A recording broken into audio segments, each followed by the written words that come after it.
So I guess I'm finna just be watching stuff and recording videos today. But trying to make it short too. Let's talk Belle Collective Season 3, Episode 1, Zaddy in the middle. I forgot it even came on. I just automatically have my TV on recording the show when a new episode comes out. First of all, we start the episodes with we start with Latrice, and I'm feeling like they didn't took stuff from season 2 and put it in here with this, because it was one part when she was talking about Zaddy and everything, and I'm just like, I know I heard these exact words and saw you in this exact same uh frame last season. Then we get a scene with Glenn and Letitia at the trampoline park with their son.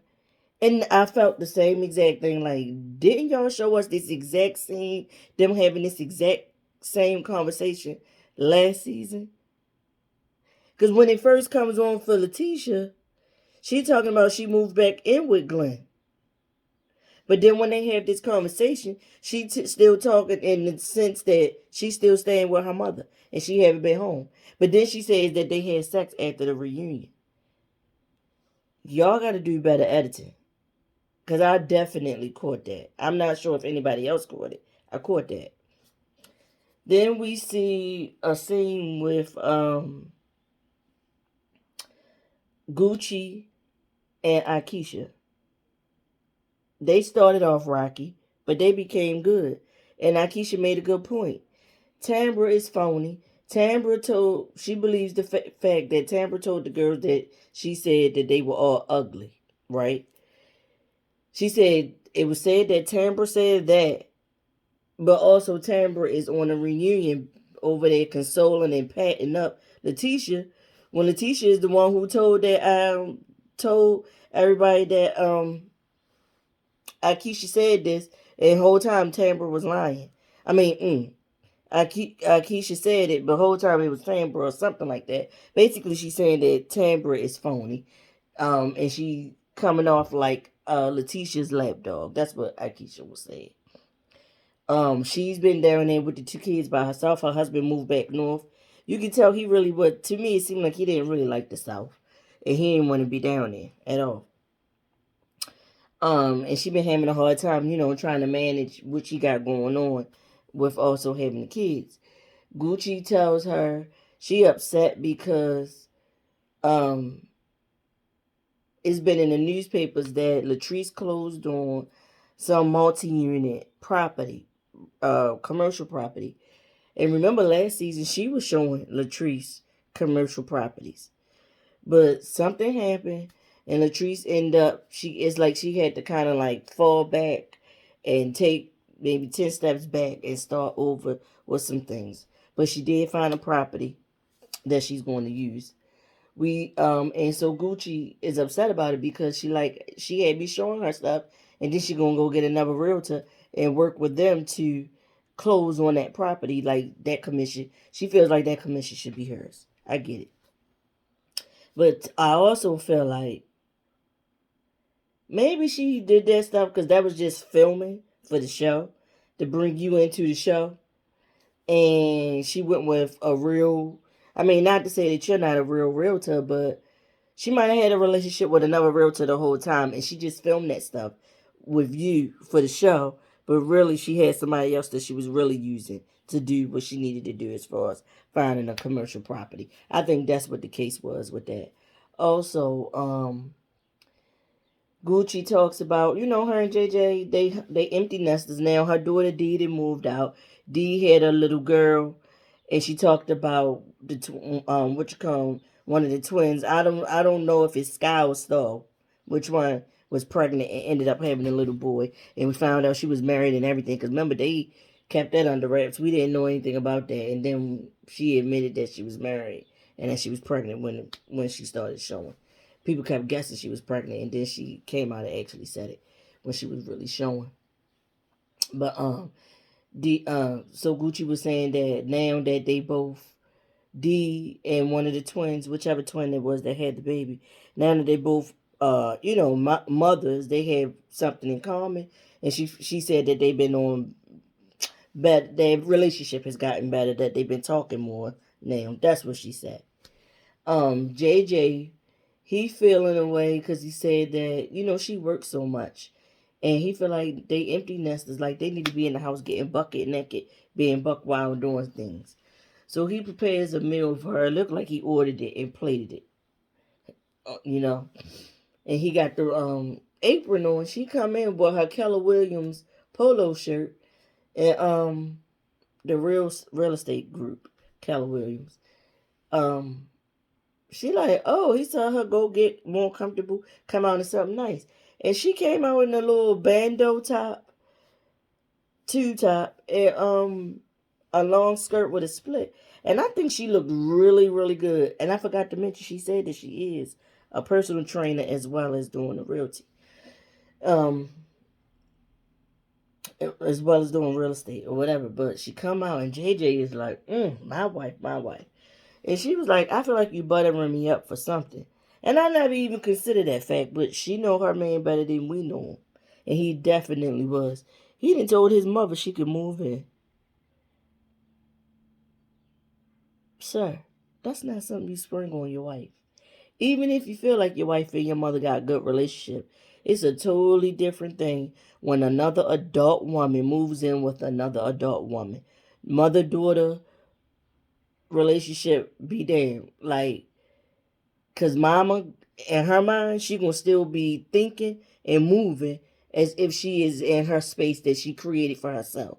So she going to come in there with, I feel like things need to be like this, that, and so forth, trying to take control of that woman's house. You can't just tell your mother she can move in and not consult your wife. What are you doing? I said this was a mess waiting to happen. But maybe it's something that just for the show to give them a storyline, because other than that, what storyline do they really have? Um, we see at some point we see Latrice having a conversation. They talked about the water crisis, and I remember the water crisis that happened in Jackson. It happened right just before Christmas, because I remember when it happened. I had went to New Orleans for Christmas. I have a sister that lives in Jackson, and I told her I was in New Orleans, and she was saying she was gonna come meet me and was gonna meet up and have a day together in New Orleans. And it didn't happen because when I called her and checked on her to see what was going on, she let me know that they was having a water crisis, and then it was on the news everywhere down there that they were having a water crisis. So whatever, Latrice is like second in command. The guy, I can't think of his name. He's a nice looking guy, and he in the scene with makeup and stuff on and lipstick. And he, to me, still looks really pretty to me, but pretty handsome, I guess you would say. But Cliff is making him feel bad. He been staying with Latrice and Cliff for a little bit or whatever since the water crisis. They live outside of Jackson, so they weren't affected, but he was. I think she said her business was, and most of her staff, they were affected by the water crisis or whatever. They don't have clean water and stuff. And so he been staying there with him. Cliff calling this man a freeloader and all kind of things and putting him down. And it's because Cliff feel threatened. Cliff feel threatened in the fact that this man sees right through him and his controlling ways and the things he do to Latrice. And he trying to open Latrice's eyes to what he see as the person from the outside looking in. But Latrice ain't trying to hear it, and Cliff trying to make sure she not hearing it. So Cliff don't want, like, Cliff agreed to him and tell him and freeloader and talks about him because he wants him to get out of the house. We see Letitia going looking for a condo. She's there with So Gucci. So Gucci showing her this condo. And we see, she said, I gotta wait for, oh my God, Marie to pull up. Marie pulled up with her snatched body, her off the table goodness. Because that's exactly what it is. Like, that's not natural. You can tell. But, she got the waist done, the stomach and the BBL, got the nose done. And, she pulls up and Letitia waits for her to arrive and look at the place to say that she liked it. She liked that it's in a gated community, and it's like nice schools in that neighborhood and everything for her son to go to. Is her son named Joshua or Josh? I think that's the little boy's name. If it's not, it's something like Joshua or Jason or something, because it's something with a J. But anyway, uh Marie is like, I like this place, like it's nice. And so then that's when So Gucci gonna throw out the slur towards uh Latrice and say, well, don't close on a place after I done showed you all these different places and close on the place with somebody else, like your other friend did. And then that's when Marie gets the chance to say, I told y'all she a snake. She got a slit in her tongue because she talk out both sides of it. And she's a snake. She's a slithering snake. Or whatever. Marie's like, I told y'all. I told y'all. I'm like, oh, Lord, here we go with this. So basically, Marie's showing up to this just to give them a chance to get some audio of her dissing Latrice so they can continue on with the Latrice Marie strife or whatever. And so then they asked Letitia.